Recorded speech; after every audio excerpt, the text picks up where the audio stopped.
방송에서 제공하는 투자 정보는 투자 판단에 대한 조언입니다. 방송에서 제공하는 주식의 가치, 가격 상승 및 가격 하락에 대해서는 방송사에서 보장하지 않습니다.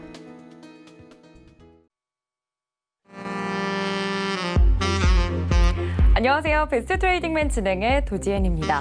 장마는 지난주에 끝났다는데 비는 오늘 우리 시장에 내린 것 같습니다. 하루 종일 내내 하방 압력이 강한 시장이 지속이 됐는데요. 장중에는 2100선을 깨고 내려가는 현상까지 보여줬습니다. 이렇게 흔들리는 시장 속에서 어떻게 대응해야 될지 모르겠다 하시는 분들, 오늘 이지환 전문가님의 강의와 또 종목 이야기가 준비가 되어 있으니까 채널 끝까지 고정 부탁드립니다. 또 본 방송에서 제공해 드릴 정보는 투자 판단에 대한 조언일 뿐 해당 주식의 가치나 수익률을 보장하고 있지는 않습니다. 또 서울경제TV는 자본시장 통합법 준수하고 있는데요. 1:1 투자 상담과 유사 수신행위, 무인가 영업행위 등 모든 불법사항을 엄중히 금지하고 있다는 말씀까지 전해드리면서 베스트 트레이딩맨 힘차게 출발합니다.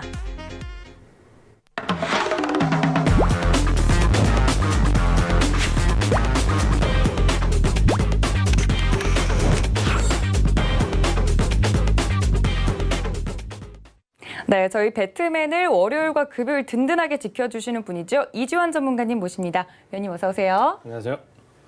네, 저희 위원님과 함께 할 수 있는 방법 먼저 여러분께 설명을 드리도록 하겠습니다. 노란톡 활짝 열어두고 기다리고 있는데요. 서울경제 이지환이라고 검색을 하시고 오픈 채팅 탭 눌러서 들어오시면 이미 많은 분들 함께하고 계십니다. 들어오셔서요, 시장에 대해서 궁금하신 점이나 종목에 대해 궁금한 점이 있다 하시는 분들 여쭤보시면 위원님께서 아주 자세하게 설명을 해드리고 있으니까 이쪽으로도 많은 참여 부탁드립니다. 자, 위원님 또 새로운 스튜디오에서 또 오늘 이렇게 만나 뵈니까 더 반가운 것 같은데 오늘 시장 이야기를 좀 해볼게요. 아니 좀 시장이 좋았으면 괜찮았을 거를 오늘 월요일장인데도 불구하고 물론 간밤에 이제 뉴욕 증시가 좀 빠졌으니까 하락할 거라 예상은 했지만 예상보다 그 폭이 더 큰 것 같아요. 오늘 시장 어떻게 보셨어요?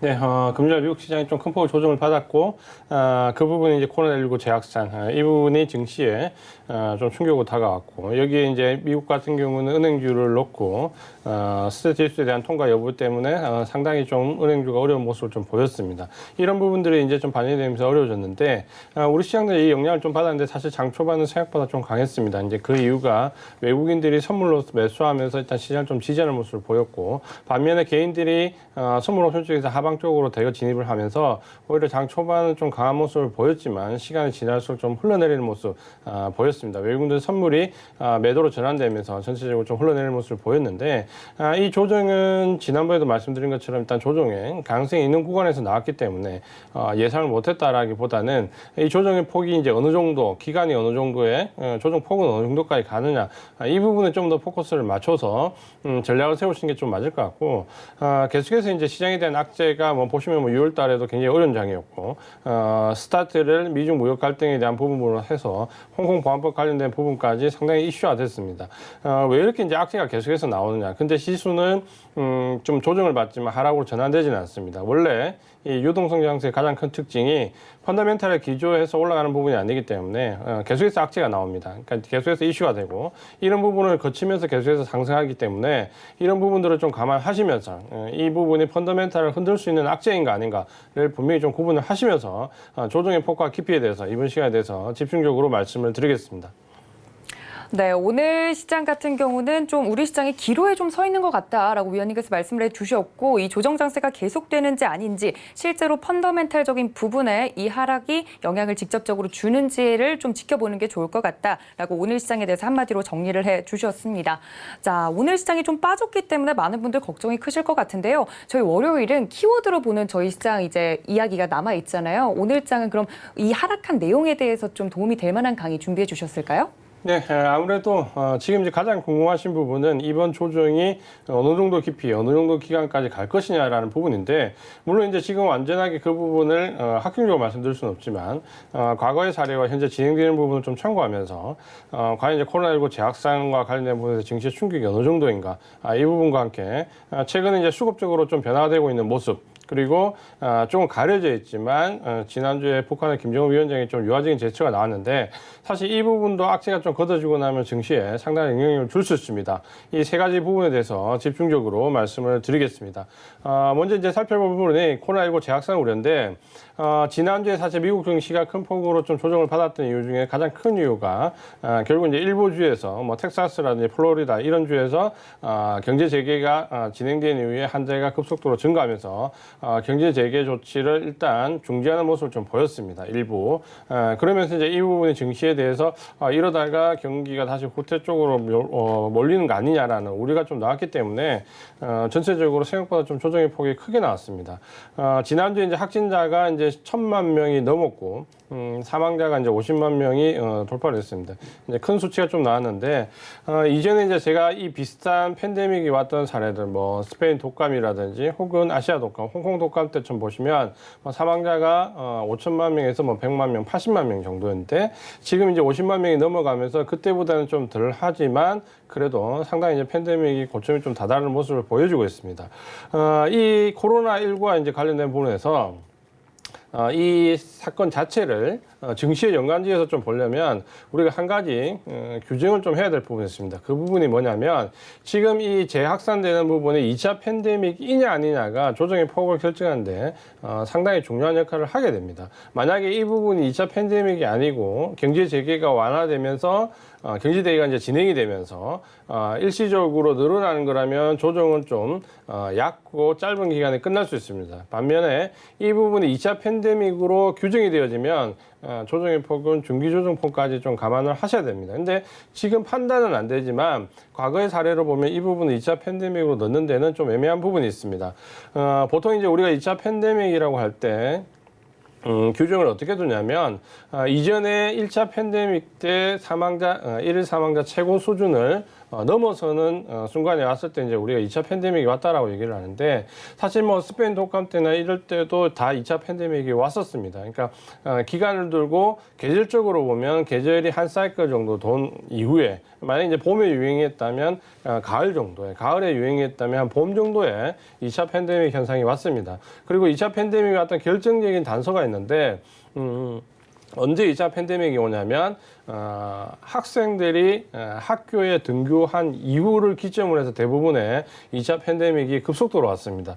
그래서 아마 이제 이번에도 글로벌하게 이 학교를 폐쇄시키고 등교하는 것에 대해서 민감한 이유가 이전에 2차 팬데믹들이 전부 다 학교가 개학을 하면서부터 시작됐기 때문에 아무래도 좀 더 조심스러운 부분이 있습니다. 그렇게 놓고 본다면 지금 현재 경제 재개가 경제 재개를 시작하고 사회적 거리두기가 완화되면서 일시적으로 환자가 늘어나는 부분이 2차 팬데믹으로 규정지을 만큼 사망자 수가 급격히 늘어났거나 혹은 학교가 개학을 해서 실제적으로 환자가 굉장히 급속도로 늘어났거나 하는 부분과는 사실 좀 거리가 있습니다.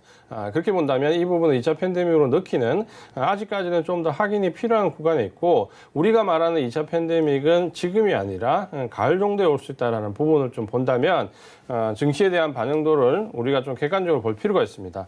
2차 팬데믹이 이전에 왔을 때 증시에 반영되는 정도는 제가 지난번에 말씀을 좀 드렸는데 이 부분을 좀 수치화해서 말씀을 드리면 최대 조정폭이 왔을 때가 최대 한 10%에서 12% 정도 여기가 2차 팬데믹이 왔을 때 조정에 가장 크게 나온 수치입니다. 이 부분을 우리가 코스피 시장에서 한번 살펴보면 지금 화면에서 보시는 것처럼 코스피 기준으로 보면 1950선과 2000선 사이 정도 그러니까 여기 정도가 2차 팬데믹이 왔을 때 가장 크게 하락했던 구간에 대한 퍼센테이지를 적용해 본 겁니다. 그러면 아마도 2차 팬데믹이 와서 충격이 왔다라고 규정이 주어지고 우리 시장에 반영이 된다면 최대 1950선 정도에서 2000선 사이 정도까지 가는데 아마도 지금 현재 우려하시는 거에 비해서는 지수폭이 그렇게 많이 내려가는 건 아닙니다. 물론 지금 수치에서도 상당 부분 좀 내려가지만 2차 팬데믹이 오면 직전 3월 달에 급락 때처럼 큰 폭의 조정이 오지 않을까라는 우려감이 굉장히 많은데 이 부분은 지난번에도 제가 말씀드렸지만 2차 팬데믹이 와서 직전 저점까지 내려간 사례는 한 번도 없습니다. 지금까지 팬데믹이 왔을 때.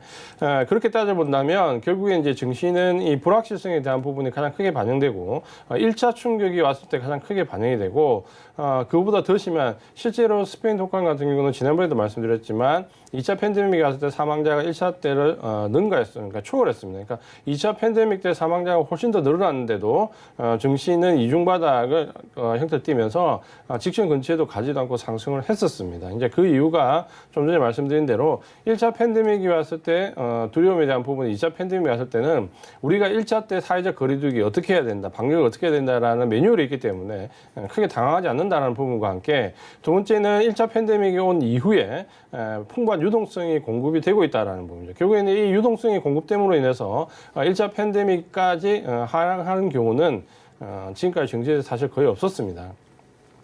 그렇게 본다면 지금 현재 이제 이 부분이 2차 팬데믹이냐 아니냐라는 부분이 일단 우선시 될 부분이 있고, 만약에 2차 팬데믹이 왔다고 해도 우리가 우려하는 만큼 증시에서 우려하는 만큼 실제로 그렇게 큰 하락이 오지는 않는다라는 부분을 우리가 한번 생각해 볼 필요가 있습니다. 그렇다면 이 코로나19 재확산에 대한 우리가 와서 우리 증시가 이 정도 지금 조정을 받을 때 어떻게 보면 지금 현재 코스피나 코스닥 지수의 조정을 보면 폭이 깊다라기보다는 기간이 좀 늘어나는 부분이 있는 거죠. 그러니까 기간이 좀 늘어난다라는 부분은 어떻게 보면 6월 증시가 6월 초순에 상승한 이후에 계속해서 조정의 형태를 좀 겪고 있거든요. 거기서 아마도 개인 투자가분들이 많이 지쳐갈 수 있고 투자의 포인트를 좀 잃어갈 수 있다라는 부분이 이 시간 이제 후반부에 제가 수급에 대해서 말씀을 드리겠지만 수급에 상당 부분 나타나고 있습니다. 그러니까 증시에 대한 피로감이 결국에 이제 손실로 연결되는 구간에 들어와 있다라고 좀 보시면 될 것 같습니다.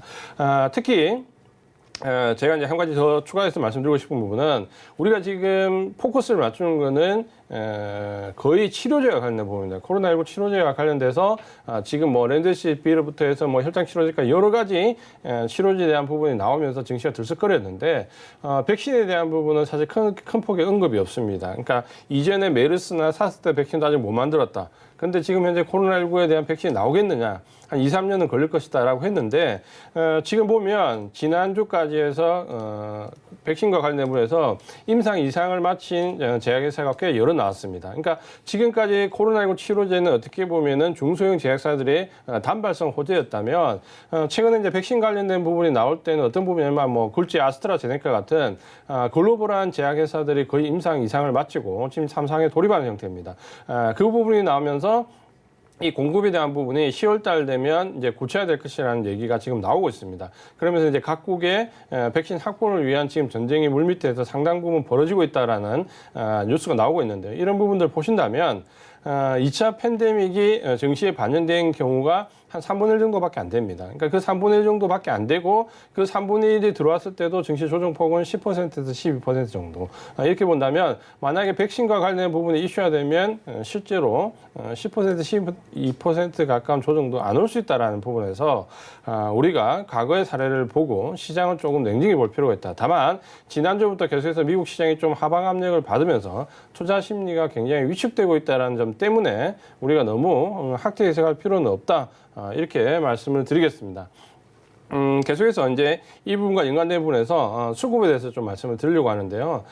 제가 이제 두 번째 이슈로 수급을 가지고 온 이유가 있습니다. 왜냐하면 우리가 코로나19 급락때 동학개미운동이라고 얘기했던 것처럼 어떻게 보면 개인들이 그때는 상당히 살만한 종목에 접근을 했습니다. 주도주라고 주도 섹터라고 생각되는 부분에 접근을 많이 했고 실제로 지금 반등이 나오면서 상당 부분 손실을 많이 했고 거의 지금 매수 포인트까지 거의 다 다다르는 모습이었는데 여기까지는 굉장히 흐름이 좋았는데 문제는 한 2주 전부터 그러니까 6월달 시장이 급락 이후에 행보를 하면서 굉장히 수익 내기가 어려운 구조로 들어가면서 개인들의 수급이 상당 부분 이상한 곳으로 흘러가고 있다는 부분은 우리가 좀 확인을 할 수 있습니다.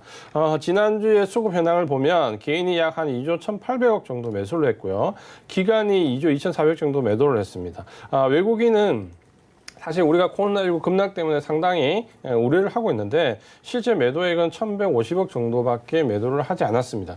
이렇게 본다면 이번에 6월달 조정 구간에서 매도의 주체는 뭐 누가 봐도 기관이다라는 걸 알 수가 있고 매수의 주체는 개인이다. 그러니까 이전에 코로나 1차 급락 때 외국인이 매도의 주체였고 개인이 매수의 주체였다는 부분에서는 기관과 외국인이 이제 바톤을 좀 터치하는 모습을 좀 보여주고 있습니다. 그런 점에서 좀 변했는데 실제 내용을 보면 좀 더 많은 부분이 변해 있습니다. 그럼 개인이 매수한 업종을 좀 보시면 지난주에 보시면은 은행과 증권 관련된 쪽에 금융업종에 굉장히 큰 폭을 매수를 했고요. 그 다음에 이제 서비스 업종과 화학 업종인데 이렇게 보시면 개인이 매수한 업종은 하나도 주요 섹터에 들어가는 부분이 없습니다. 그러니까 이전에 우리가 코로나19 급락때 개인들이 주도 섹터를 집중적으로 매수했던 것에 비하면 지금 매수하고 있는 섹터들은 사실 대부분 테마주나 급등주와 연관되어 있는 부분이 크다라고 좀 볼 수 있고요. 예를 든다면 화학 섹터 같은 경우는 지난주에 수소차와 관련된 이슈가 좀 나오면서 수소차와 관련되어 있는 섹터 쪽으로 개인들이 굉장히 큰 폭으로 몰렸죠. 주가는 다시 이제 급락을 했는데 이런 식으로 지금 개인들이 매수에 들어가는 섹터들은 보면 대부분 단발성 이슈나 테마가 형성되어 있는 쪽이다라는 부분을 지난주 수급에서도 여실히 확인을 좀 할 수 있다. 개인들이 이전에 매수했던 부분과 다르다라는 부분에서 아마도 지금 시장의 행보 구간에 들어오면서 수익 내기가 어려워지니까 이런 테마 섹터 쪽으로 집중적으로 몰린다. 이렇게 좀 보시면 될 것 같고요. 반면에 외국인은 계속해서 매도하는 것 같지만 지난주에 두 업종, 두 섹터에서 매수하는 모습을 좀 보여줬습니다. 그 섹터가 보시면 IT 섹터와 의학, 제약, 바이오 쪽에 이 두 섹터에서 매수를 했습니다. 항상 제가 이제 강조하는 섹터, 우리나라의 이 투탑을 이루고 있는 섹터가 주도 섹터가 IT와 의학, 바이오인데 아이러니하게 시장이 조정 구간에 들어가고 개인들이 테마 섹터에 몰릴 때 외국인은 야금야금 IT 섹터와 제약 바이오 섹터 쪽을 매수하고 있다는 부분이 이제 여실히 눈에 들어오는 거죠. 근데 이 부분이 왜 개인들 눈에 잘 안 들어오냐면 첫 번째는 계속해서 합산을 해서 개인과 외국인의 매수를 보여주기 때문에 외국인은 계속해서 비주도 섹터를 매도를 하고 주도 섹터는 가격을 올리면서 사는 게 아니라 아래쪽에서 저가 매수 형태를 받기 때문에 이 비주도 섹터 매도 물량이 주도 섹터 매수 물량을 넘어서니 항상 매도로 나오기 때문에 눈에 잘 드러나지 않는다라는 부분과 함께 지금 IT 섹터 내에서 외국인들이 매수하는 주도주를 보면 5G나 2차 전지, 반도체 다 마찬가지지만 한 번 정도 급등을 시켜서 물량 테스트 구간이 지난 이후에 다시 급락을 시키거나 점진적으로 매도하는 형태. 그러니까 매수와 매도를 반복하면서 굉장히 지치게 만드는 종목들이 상당히 많습니다. 그러면서 이 매수 매도가 계속해서 행보 구간 혹은 짧은 박스 구간에서 계속해서 외국인들 매물이 나왔다 들어갔다 나왔다 들어갔다 반복하면서 이제 잘 표시가 안 난다는. 그러다가 어느 날 느닷없이 5G처럼 시장을 뚫고 올라가는 이제 상승이 나온다는 거죠. 이제 그렇게 되면 개인들은 대부분 접근을 하지 못하고 굉장히 경계심만 갖고 있다가 좀 놓치는 경우가 있습니다. 그러니까 그런 부분들을 좀 보신다면 왜 외국인과 개인의 수급이 이전과는 많이 다른 형태인데도 불구하고 드러나지 않는가라는 부분을 좀 집중적으로 볼 필요가 있고 외국인들이 매수하는 섹터를 집중적으로 볼 필요가 있습니다.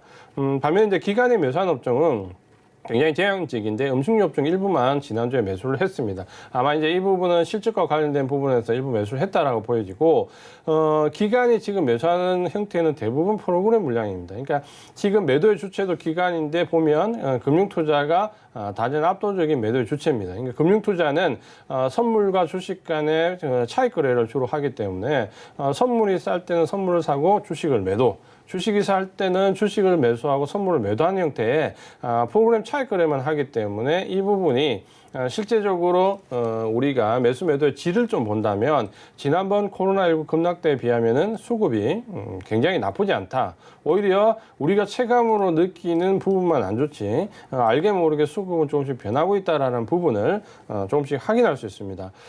매도 업종을 좀 보면 개인들이 매도한 업종은 역시 제약, 바이오, 음식료 쪽으로 매도를 했고요.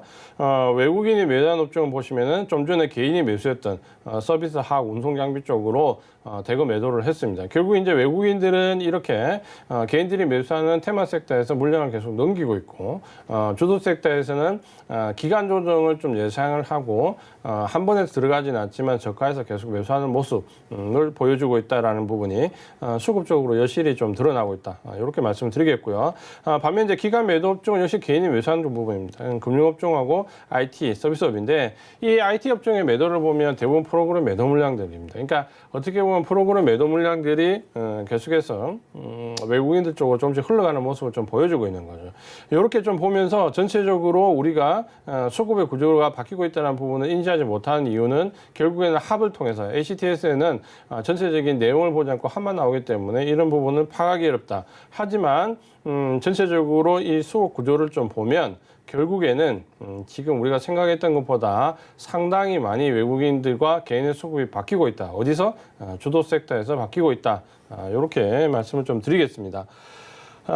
이번 이제 주간적인 수급 형태를 좀 보면서 마지막으로 이제 정리해서 말씀드리면 매도의 주체는 역시 기관이고 매수의 주체는 개인이다. 이전과는 다르다라는 부분. 그러니까 개인은 역시 섹터를 보면 테마주에 굉장히 집중하고 있다. 특히 지지난주부터 이제 테마주들이 급락이 나오면서 개인들은 이중의 고통을 겪고 있습니다. 그 이중의 고통을 제가 이전 방송에서도 말씀을 드렸는데 어떤 부분이냐면 첫 번째는 테마주에 물리면서 손실액이 굉장히 가중되고 있죠. 이게 첫 번째고 두 번째는 만약에 시장이 이제 기간 조정을 끝내고 본격적으로 상승하게 되면은 주도 섹터 위주로 외국인이 매수했던 IT나 바이오 업종 위주로 상승을 할 텐데 개인들은 대부분 테마주에 물려 있기 때문에 이 섹터를 매수할 현금을 확보하기 어렵다라는 거죠. 결국에는 시장은 이런 식으로 계속 흘러가면서 누구나 시장이 바뀌는 걸 알아도 행동하기 어렵게 만든다는 점, 이 부분들을 꼭 인지할 필요가 있다.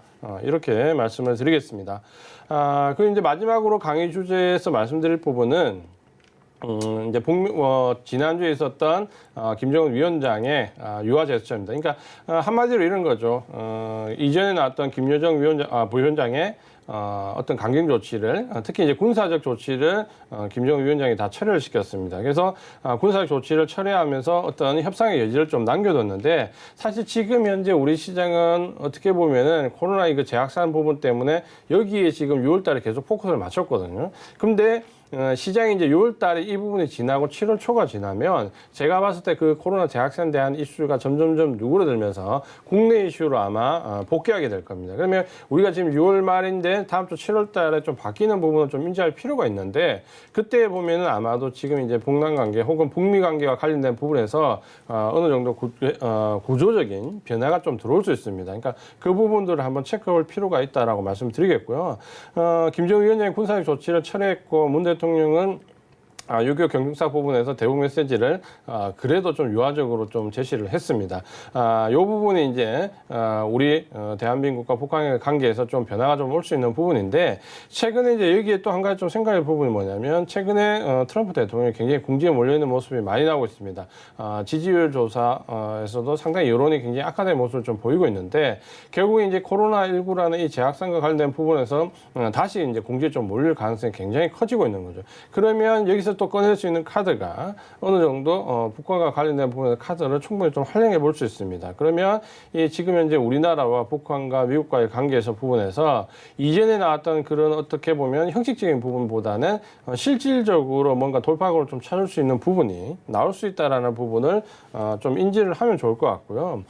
그런 부분에서 보면 아마도 코로나19 재확산이라는 이 이슈가 끝나면 7월 달에 국내 이슈가 들어갔을 때는 아마도 이 부분이 증시에 호재로 좀 작용할 수도 있습니다. 그러니까 이전에 우리가 한번 북미 관계 그리고 남북 관계가 굉장히 좋아졌을 때 증시에 굉장히 큰 하나의 호재가 좀 작용을 좀 했었거든요. 근데 이번에 만약에 이제 이 부분이 경협과 관련된 부분에서 집중적으로 포커스를 맞추면 사실 이 남북 경협주는 거의 테마성으로 인식이 되고 있고 일부 가벼운 종목들 위주로 상승이 사실 나오고 있습니다. 근데 만약에 이제 이 부분이 구조적인 부분으로 대두가 되면 아마 이 남북 경협주와 관련된 부분에서도 일정 부분 좀 변화가 들어올 수 있습니다. 그러니까 그 부분을 생각한다면 가장 예를 든다면 철도와 관련된 부분, 뭐 현대 로템이라든지 혹은 그 관련된 부품, 장비 관련된 종목들이 상당 부분 좀 각광을 좀 받을 수 있습니다. 그러니까 그 부분은 이전에 우리가 뭐 개성공단으로 대변되는 남북 경협과 관련된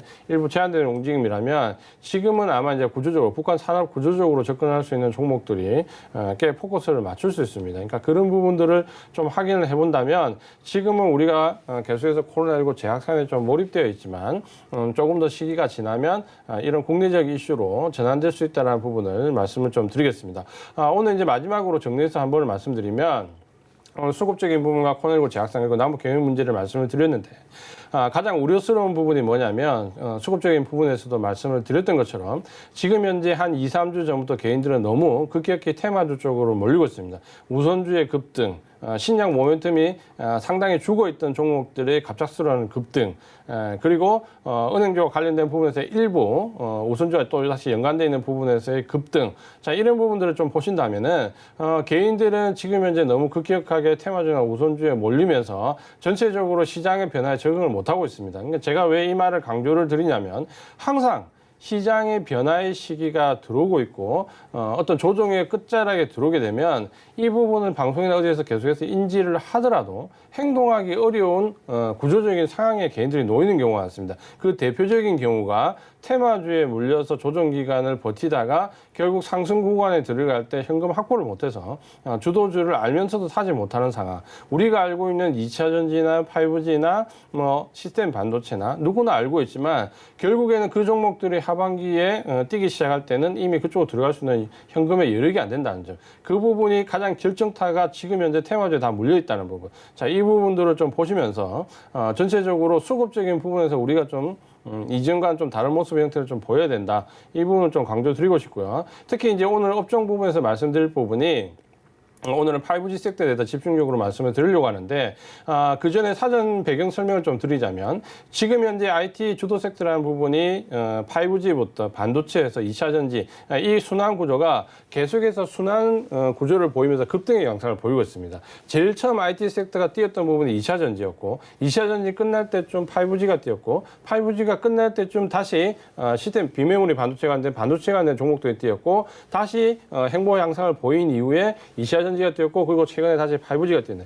이런 부분들을 보신다면 우리가 지금 급등 이후에 조정, 급등 후에 조정을 계속해서 거치면서 수급이 바뀌고 있는데 개인들이 이제 거기서 개인이 지쳐간다는 거죠. 그러면 2차 전지에 대한 부분을 알고 있다고 하더라도 지금 현재 조정권에서 접근 못하고 5G 조정권에서 접근 못하다가 급등한 이후에 접근을 못하고 이렇게 되면 결국 시장은 이 유동성 장세에서 7월달 위기설, 8월달 위기설 지금 현재 6월달 홍콩 보안법 관련 위기설 7월달 지금 현재 코로나19 재확산에 대한 위기설 그리고 8월달 공매도가 지금 9월달 재개되는 부분에 대한 위기설 계속해서 6월달, 7월달, 8월달 위기설이 나오고 있는데 결국에는 이 유동성 장에서 위기설은 12월달이 아니라 계속해서 나옵니다. 왜냐하면 펀더멘탈의 규제에서 오르는 부분이 아니기 때문에 유동성 장세의 특징 중에 하나가 매달 위기설이 나온다는 겁니다. 하지만 이런 위기설이 나오더라도 절대 펀더멘탈에 영향을 주지 않는 위기는 유동성 장세를 누리지 못한다. 이 부분을 꼭 기억해 주시기 바랍니다.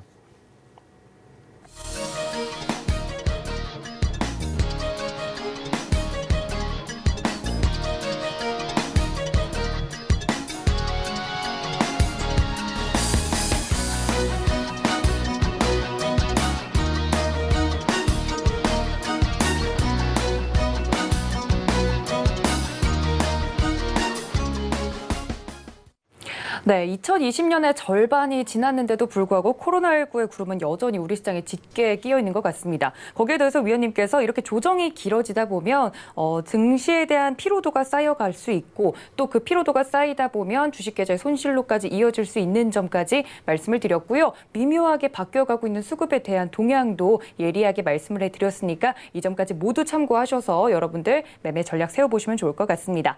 이렇게 흔들리는 시장 속에서 어떻게 전략 짜가야 될지 모르겠다 하시는 분들 위해서 노란톡 활짝 열어두고 있습니다. 서울경제 이지환 검색을 하시고요. 말풍선 모양 눌러서 들어오시면 이렇게 유동성 장세에서 매일매일 변화하는 시장 속에서 나만 홀로 외톨이처럼 남지 않도록 위원님께서 잡아드리고 있으니까요. 도움이 너무 필요하다 하시는 분들 이쪽으로도 많은 참여 부탁드립니다.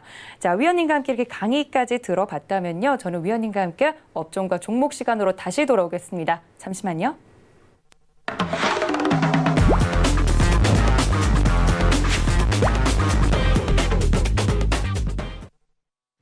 네, 이주환 전문가님께서 강의 이야기를 해주시다가 5G 업종을 오늘 볼 것이다라고 말씀을 해주셨습니다. 그러니까 말씀을 해주시면서 2차 전지가 먼저 가고 5G 가고 그다음에 시스템 반도체가 가고 또 이 사이클이 또 돌아온다 말씀을 드렸는데 오늘 실제로 5G 업종들의 움직임이 좋았거든요. 제가 이제 들어오기 전에 5G 대체 오늘 왜 갔나요? 하고 여쭤보긴 했는데 이 업종에 대한 이 급등에 대한 설명 좀 더 자세하게 부탁드릴게요. 네, 지난주 금년 이제 시장이 좀 어려울 때부터 5G 종목들이 큰 폭으로 뛰기 시작했습니다. 물론 이 5G 종목 내에서도 보면 굉장히 큰 폭으로 뛰는 종목이 있고 시장보다는 지금 양호한 모습이지만 다른 종목들에 비해서 좀 덜 뛰는 종목들도 있습니다. 네. 가장 큰 이유가 결국에 이제 제가 강조해드렸던 5G는 이 전방 산업에 어디에 공급을 하느냐에 따라서 매출이 완전히 달라집니다. 그러니까 글로벌하게 지금 현재 5G를 공급할 수 있는 가장 큰 업체들을 손에 꼽으면 우리가 잘 알고 있는 것처럼 하웨이 있고요. 그다음에 에릭슨이 있고 노키아가 있고 삼성전자가 있습니다. 제가 이제 계속해서 이 네 업체를 강조를 많이 드리는데 사실 하웨이는 전체 이 글로벌 5G 시장에서 무려 35%를 차지하고 있습니다.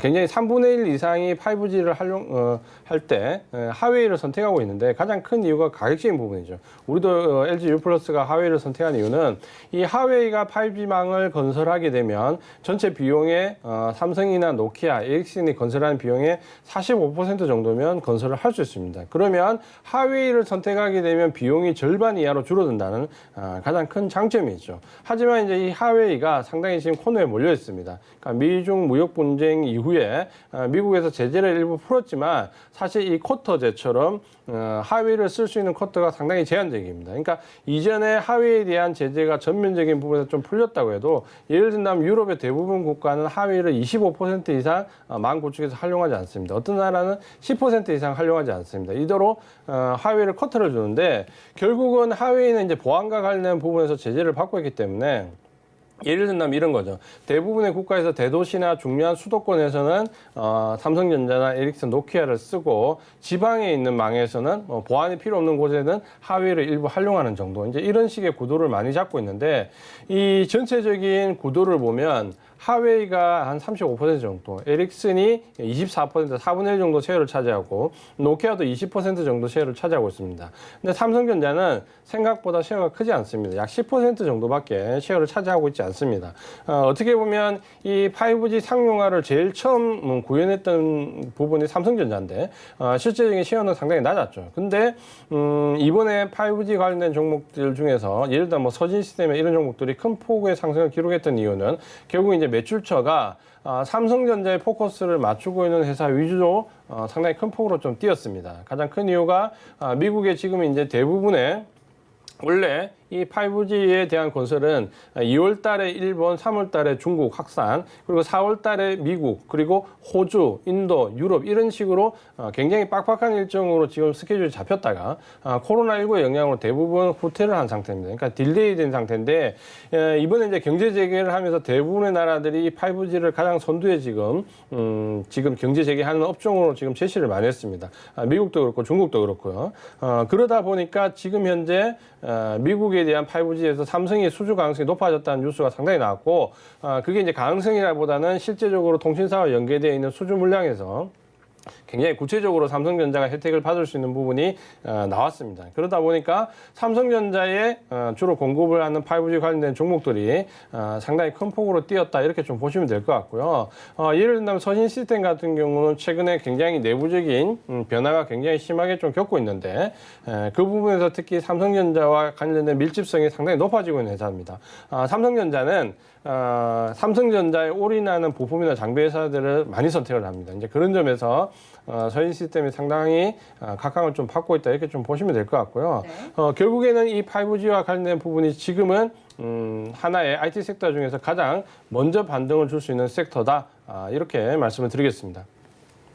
네, 오늘의 업종과 종목에서 위원님이 하나씩 꼽아주셨습니다. 오늘 확실히 잘 갔던 섹터 군들 중에 5G가 이제 빠질 수 없겠죠. 업종은 5G를 꼽아주셨고 그 안에 종목은 서진 시스템을 이야기를 해주셨습니다. 아무래도 서진 시스템 갖고 계신 분들 많으실 것 같고 5G 언제 오르냐 기다리고 계셨던 분들 많으실 것 같은데 위원님께서 특히 오늘은 서진 시스템 이야기를 해주셨으니까요. 위원님 좀 자세한 가격 전략은 좀 어떻게 짜가는 게 좋을까요? 네, 사실 이제 서진 시스템 같은 경우는 아마도 이 서진 시스템과 첨부는 아마 저를 기억하시는 분들 굉장히 많으실 겁니다. 워낙 네. 제가 좋아했던 종목이고 상당히 오래전부터 추천을 좀 드렸던 종목입니다. 그런 점에서 이제 서진 시스템 같은 경우는 왜 5G 내에서 서진 시스템을 선택해야 되냐 부분은 굉장히 제가 강조를 좀 많이 드렸던 부분이고 충분히 이제 이해를 좀 하고 계실 거라고 봅니다.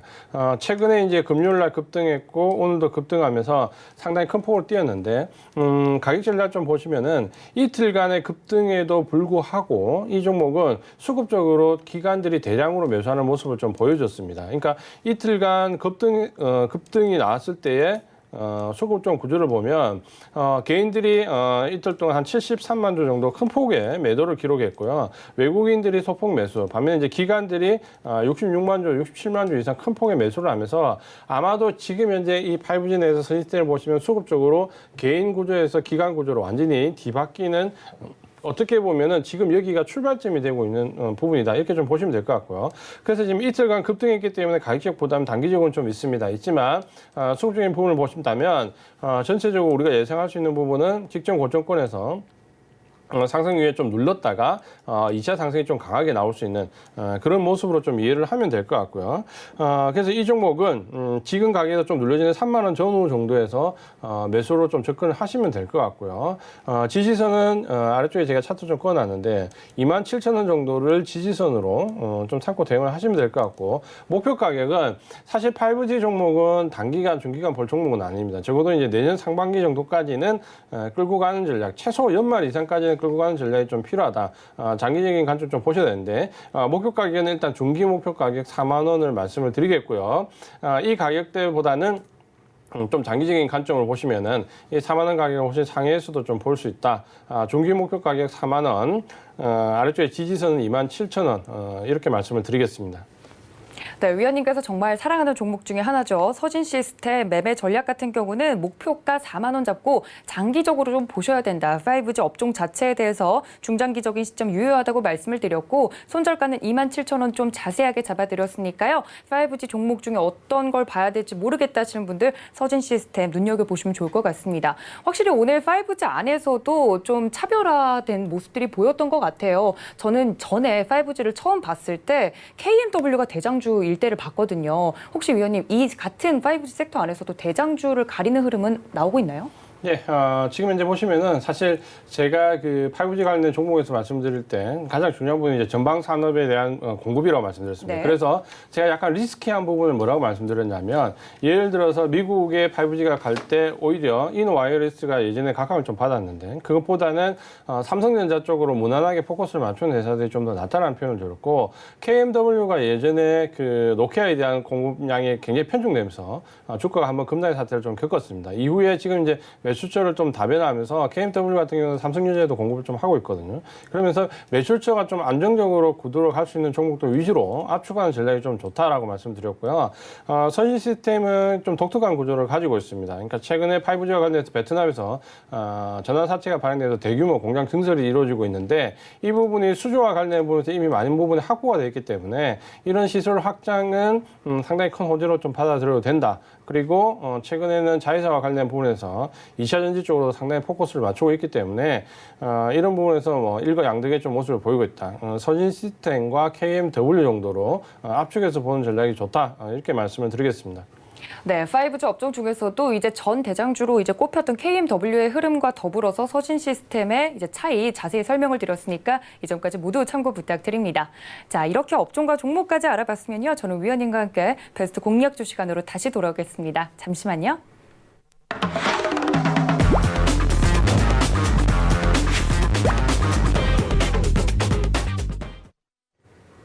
네, 당장 내일장에 좀 공략이 가능한 종목 이야기를 들어보는 시간이죠. 베스트 공략주 시간입니다. 위원님께서 해주셨던 말이 이게 제일 기억에 남는 것 같아요. 2차 전지 한번 돌고 나면 5G 다음에 시스템 반도체가 움직일 거다라고 말씀을 드렸는데, 제 생각 같으면 미리 시스템 반도체를 사두고 있으면 안 되나 이런 생각이 들긴 해요. 그래서 위원님께서 오늘 준비해 주신 베스트 공략주가 제일 궁금한데, 이 시스템 반도체 관련된 종목은 아닌 거죠, 위원님? 예, 그렇진 않고요. 지금 이제 조정 구간 좀 들어와 있는 2차 전지에 대해서 이제 말씀을 좀 드리려고 합니다. 2차 전지, 네. 예, 2차 전지 관련된 부분 말씀드리려고 하는데, 사실 2차 전지가 테슬라를 필두로 해서 시장의 반등을 가장 처음으로 이끌었고, 이 이후에 지금 보시면은 조정권도 가장 먼저 들어와 있습니다. 그러니까 반등도 가장 먼저 나왔고 조정도 가장 먼저 들어와 있다, 이렇게 좀 보시면 되는데, 2차 전지는 이제 기대감이 굉장히 높았다가 최근에 이제 좀 조정받는 구간이 한 달 이상 지속되면서 어떻게 보면은 개인들이 또 슬슬 지쳐갈 수 있는 구간에 들어와 있습니다. 삼성 SDI를 잠깐 보면 5월 달에 지금 현재 급등한 이후에 지금 현재 한 달 정도 행보 구간에 들어가 있는데요. 이 구간이 대부분의 보시면은 2차 전지 관련된 종목들이 거의 지금 현재 기간 동안 행보 구간에서 박스권 등락을 좀 보이고 있습니다. 여기서 이제 수급적으로도 기관이나 외국인이 상당히 들쭉날쭉 거리면서 상당히 어려운 모습을 좀 보여주고 있거든요. 그러면 어떻게 보면 이 한 달 반 지금 넘어가는 이 기간 동안 개인들은 2차 전지에서 이제 조금씩 멀어지고 있습니다. 그러니까 이 비슷한 구간이 어디냐면 5G에서 개인들이 조금씩 멀어졌던 구간과 상당히 흡사합니다. 그러니까 결국에는 2차전지가 먼저 반등을 주고 직전 고점을 넘었고 이후에 지금 5G가 지금 따라오고 반도체도 한번 등락을 줬기 때문에 지금 조정 구간에 들어가 있고 이렇게 본다면 사실 지금까지 올라오는 구간에서 이 IT 섹터 내 주도주의 순환매 구도는 사실 거의 변한 게 없습니다. 그러니까 계속해서 반복적이지만 시장이 계속해서 한 번에 급등을 하지 않고 조정을 주고 올라가고 있다는 부분 때문에 상당히 지친다는 거죠. 이 삼성 SDI로 한번 전체적인 2차전지의 흐름을 좀 보면 이전에 4월달 중반에도 한 달 가까이 굉장히 행보 구간을 만들면서 조정을 좀 만들었습니다. 그러니까 이 구간에서 한번 굉장히 큰 폭으로 수급이 바뀐 이후에 이때 이제 다시 강하게 2차 상승이 좀 나왔었거든요. 이런 부분들을 좀 본다면은 지금 현재 구간에서 또다시 조정에 들어온 이후에 2차 전지는 고점을 좀 넘어갈 수 있다. 근데 우리가 너무 이 조정에 대해서 민감하게 반응할 필요가 없는 부분이 삼성 SDI를 보시면 기술적으로 보시면은 2월 달에 코로나19 이전의 고점을 이미 돌파시킨 이후에 조정을 받고 있습니다. 그러니까 이 부분은 사실 미국의 테슬라도 마찬가지인데요. 테슬라가 가장 먼저 직전 고점을 돌파를 했고 코로나19 이전의 고점을 코로나19 이전의 고점을 돌파한 이후에 조정을 받는 모습은 거의 흡사합니다. 그렇게 보면 이 2차 전지와 관련된 섹터 내 종목들은 대부분 글로벌하게 조정 구간도 비슷하고 조정받는 기간도 상당히 비슷하게 나옵니다. 그렇게 본다면 아마도 지금 현재 구간에서 미국이 지난주부터 조정 구간에 좀 들어가 있는데 이 조정 구간을 마무리하고 튈 때 테슬라의 변화를 좀 잘 보면서 만약에 테슬라가 이전의 조정 구간과 마찬가지로 급반등이 나온다면 아마도 2차전지 관련된 종목들은 여기서 조정이 좀 끝날 수 있습니다. 그러니까 지금은 만약에 예를 들어서 2차전지와 관련된 종목들을 가지고 있다면 그 종목들을 지금 빠져나올 구간이 아니라 추가 매수를 해야 될 자리를 기다려야 되는 구간입니다. 그런 점에서 이제 오늘 말씀드릴 종목은 바로 첨보라는 종목입니다. 네. 서진 시스템과 마찬가지로 이 첨보는 제가 강조를 많이 드렸던 종목이고 사실 굉장히 큰 폭의 상승을 좀 이뤘던 종목이기도 합니다. 첨보를 이제 좀 보시면은 먼저 펀더멘탈과 좀 관련된 부분을 좀 볼 필요가 있는데요. 펀더멘탈과 관련된 부분을 좀 먼저 보시면은 지금 현재 실적은 상당히 큰 폭으로 좋아지고 있습니다. 이전에 구간에서 좀 보시면은 매출액은 지금 현재 2018년도 1200억대에서 지금 이제 3년 만에 한 1800억대까지 굉장히 큰 폭 올랐고요. 영업이익도 200억대에서 100억대, 200억대에서 지금 올해는 한 350억대로 계속해서 가파르게 좀 성장하고 있습니다. 이 종목이 이제 좋은 이유는 제가 이제 계속해서 강조를 좀 드렸는데 뭔가 부품이나 재료와 관련된 부분에서 2차전지는 글로벌하게 섹터적인 힘을 좀 가지고 있어야 되는데 이 종목은 그 식가제, 첨가제 이 부분이 뭐냐면 쉽게 얘기하면 2차전지 수명과 관련된 부분에서 가장 중요한 소재 역할을 하는 부분인데 이 아미노 테트라졸이라는 이 식가계 첨가액이 있는데 이 부분에서 글로벌 쉐어도 1위고 국내 쉐어도 1위입니다. 그러니까 국내 쉐어뿐만 아니라 글로벌 쉐어도 1위이기 때문에 확고한 자기 포지션을 좀 갖고 있는 종목입니다. 그러니까 이런 종목은 2차 전지 종목들이 대부분 1차 상승한 이후에 지금 현재 조정을 받고 있을 때 제가 항상 강조드리지만 이런 소재에서 가장 독점력이 있는 기업은 2차 상승할 때 오히려 더 상승에 대한 기대감을 좀 높일 수 있다. 이 부분을 좀 말씀을 좀 드렸고요. 수급적인 부분을 좀 본다고 하더라도 기간별로 보면 최근에 이제 1개월 동안 단기 조정 구간에서 개인들이 조금 접근을 했지만 전체적으로 보시면 지금 바닥권에서 올라오는 3개월 동안의 수급을 보시면은 가격대가 있는 종목인데 외국인들이 집중적으로 매수를 했습니다. 외국인들이 최근 한 3개월 동안 한 16만 주 정도 매수하면서 집중적으로 매수를 하는 모습을 보면 수급적으로도 어려운 기간에 나쁜 모습은 아니다라는 부분을 우리가 좀 이해를 할 수 있습니다. 지금 현재 이제 첨보 같은 경우는 고점을 좀 보시면은 10만 3천 원, 그러니까 10만 원 위로 한번 고점을 한번 형성을 좀 했고요. 그 형성한 이후에 지금 현재 눌리면서 조정을 좀 받고 있습니다. 아마도 이제 조정 구간에서는 기간 조정은 조금 더 이어질 거지만 좀 전에 말씀드린 대로 테슬라가 조정을 끝내고 반등하는 시점부터 이 종목도 역시 반등권에서 공략을 하시면 될 것 같습니다.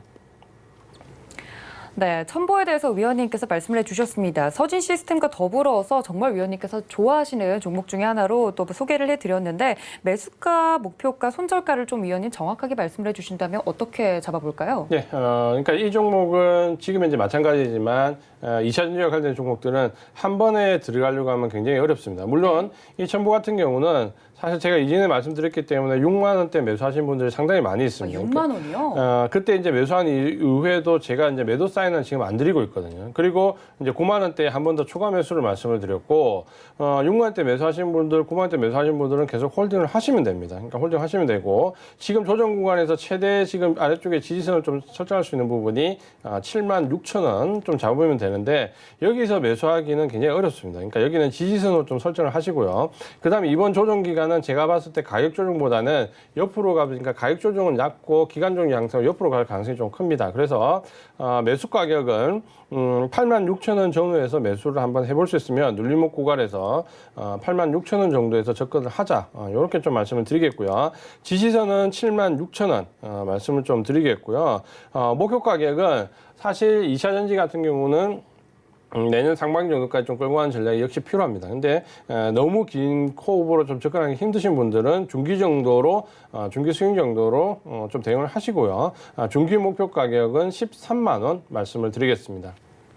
네, 위원님께서 첨보에 대해서도 가격 전략 자세히 짜드렸습니다. 매수가는 눌림목 구간에서 한 8만 6천 원 정도의 공략이 가능하다 말씀을 드렸고 1차 손절가는 이제 아래 지지선 7만 6천 원 잡고 대응하면 좋다. 그리고 목표가는 중기적으로 13만 원까지 본다라고 말씀을 드렸으니까요. 위원님과 함께 6만 원에 들어가셨던 분들은 정말 마음이 푹 놓이실 것 같긴 한데 첨보 이제 좀 눈여겨보셨던 분들은 이 점 모두 참고 부탁드립니다.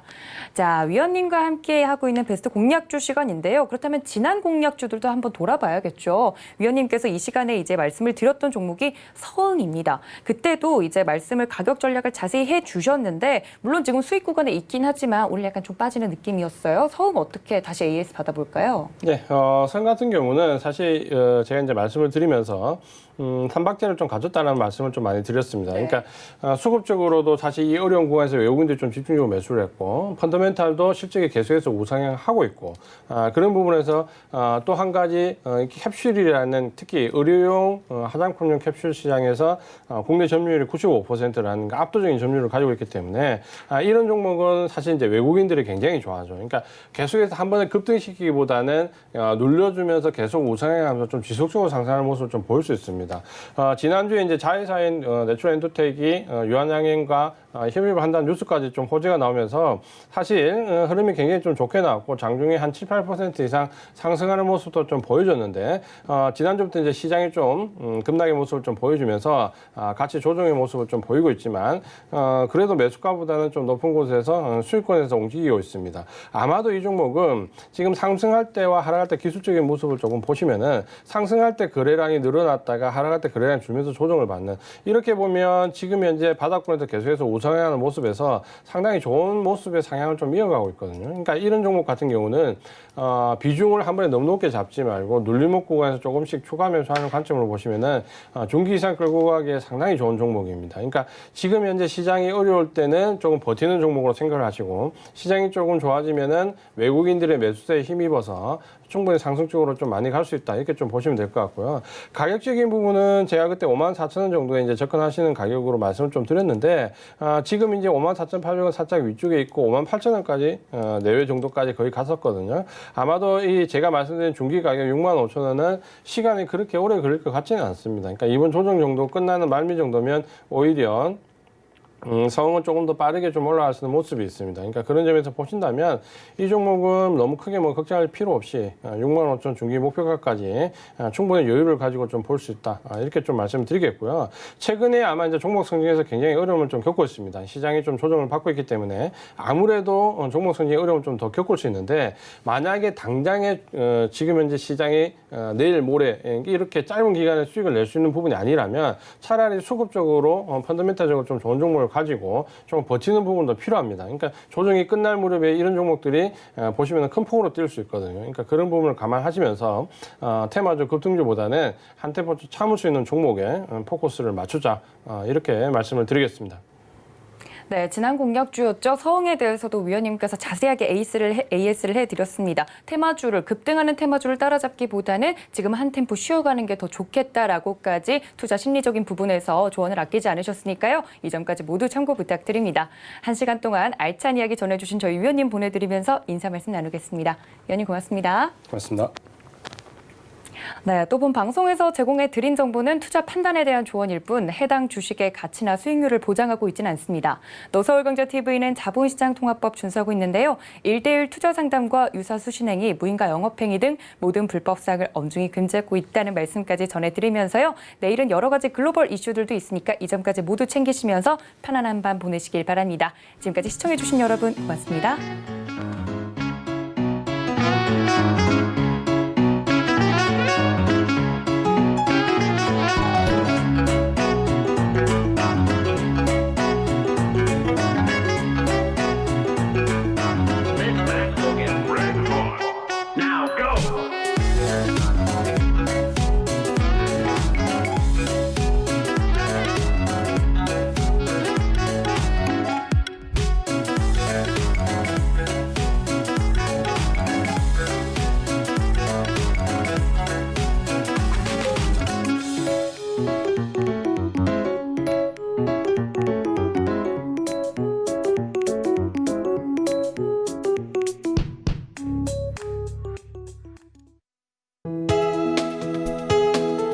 본 방송에서 제공하는 투자 정보는 투자 판단에 대한 조언입니다. 방송에서 제공하는 주식의 가치, 가격 상승 및 가격 하락에 대해서는 방송사에서 보장하지 않습니다.